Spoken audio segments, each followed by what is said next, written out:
خیر او برکت او انوارات نازل وګرځي.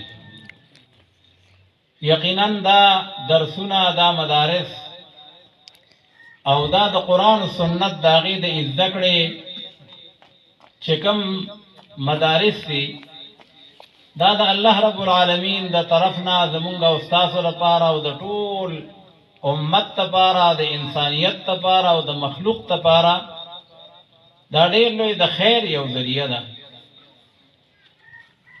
ځکه چې الله رب العالمین په علم باندې هغه رڼاګانې امت ته او معاشرې ته ورکوي چې هغه بغیر د علم نه د هغې حصول چې کوم دی نو هغه مشکل وي.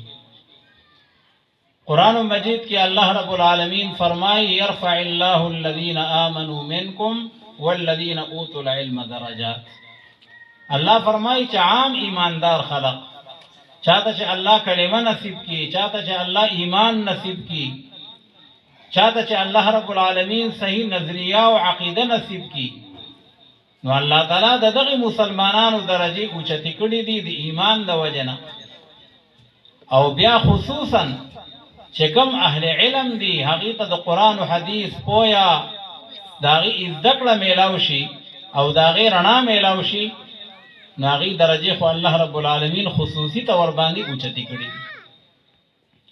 او حدیث مبارک کې جناب نبی کریم صلی الله علیه وسلم فرمایي وی چې څوک په یو لار باندې روان شي، لکه زمونږ دا بچی د خپل کورونو نه سار را روان شي، د خپل نظام الاوقات د مدرسې مطابق راځي او 4 غنټې 5 غنټې چې څومره د هغې خپل ټایم ټیبل وي، یا لري نږدې زمونږ په دې ټول ملک کې الحمدلله د مدارسو یو جال خور دی او په ټوله دنیا کې.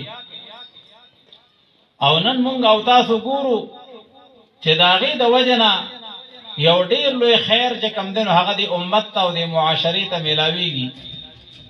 تقریبا په سږني کال باندې یو میاشت بعد امتحانات را روان دي د وفاق المدارس العربیه. په هغې کې چې امتحان ورکوي او زمونږ د دې علماو په دې محنت باندې او د دغې مسلمانانو چې چا وله ځایونه ورکړي وي، څوک ورله چندې ورکوي، څوک ورته خپل بچي رالیږي، نو تقریبا د کراچۍ نه واخلې تر د چتراله پورې په دې ټول وطن عزیز مملکت خداداد پاکستان کې 100,000 کسان دا د قرآن مجید الکان او جنکۍ دا د هغې حافظان تیار شو. تاسو ټول وایئ الحمدلله. ځکه دا یو ډېر لوی خیر دی. دا 100,000 کسان دا به اوس امتحان ورکوي. په دې کې د هرې مدرسې د هرې علاقې د چا 2 د چا 4 د چا 100 د چا 200 وړې مدرسې غټې مدرسې. نو دا د امت ته یو ډېر لوی خیر د دې مدارسو په وجه باندې میلاویږي.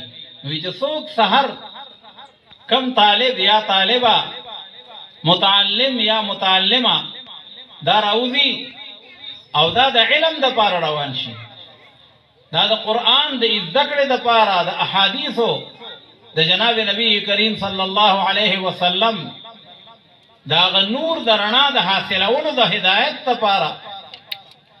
نو الله رب العالمین دا طالب او طالبه دا الله پاک د جنت په لار باندې روان کړه. د علم لار دیته د جنت لار ویلې ده.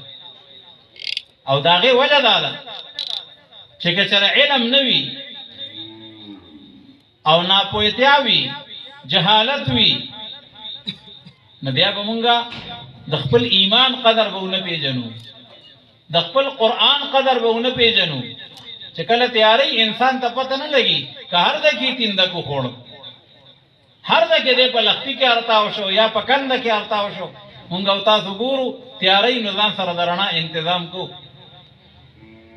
نو دغه شان یو روحاني رڼا د قرآن سنت داغې د علم رڼا، نو دا په دې مدارسو کې الحمدلله دغه حفاظ، دغه علما، دغه حافظات، دغه عالمات، نو دا په هغې کې تیاریږي.